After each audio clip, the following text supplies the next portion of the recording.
Zillow. What a force in the industry. And they made a huge change of direction. Can you tell me a little about that? I see a lot of homes Yes. offered by Zillow. Yes. So they're what is called an iBuyer, which is an instant buyer. Okay. And they have a pool of money that they buy homes, and they bought too many homes. And they have algorithms and they have metrics that they calculate how much they should pay for a home on. Everyone knows about it. So is that when I get unsolicited offers where it'll just be an email or something in the mail saying, we'll buy your house? Yes. Sight unseen. Right, and so they have a certain amount that they'll pay.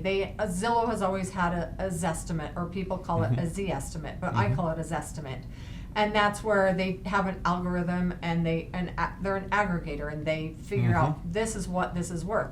Sometimes it's accurate, sometimes not. So are they still buying homes? They're not buying homes. They Okay. stopped the 1st of November in Okay. 2021. Does that mean they're getting out of it, or they feel Yes. it's just toppy at this point? They are getting out of it because they realized that their system couldn't figure out the forecasting of the pricing.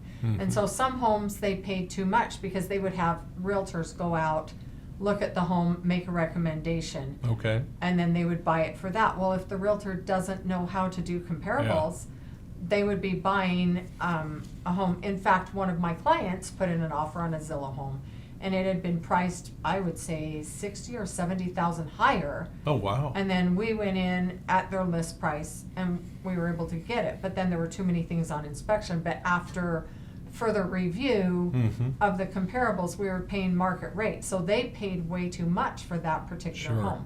I'm sure that they bought some and they were able to, Yeah. make a good. So it's a tough business, and even with their sophisticated algorithms, that they still decided they were going to stay in their lane and not be the. Right, and there still are a few out there, Sure. Open Door and a few others, but now there are power buyers. And that's where a company will come, like Homeward, and they will buy the home for you. The buyer moves in, they move out of their home, then that power buyer sells that home, and then they finance it. So the house they're living in has been purchased by the power buyer, Okay. and then their home sells, then they have the financing, and then they finance with that same power buyer. So it's basically serving a bridge or a mezzanine Yes, role. it's like Yeah. a similar to a bridge loan. Okay. But Now, in the some, 1031 exchange business, we occasionally will do a reverse 1031 Yes. exchange. Somebody sees what they want to buy, they don't have the cash for it yet, but they have to figure out some way to buy that property because they know they're going to sell and get into it. So very, very similar.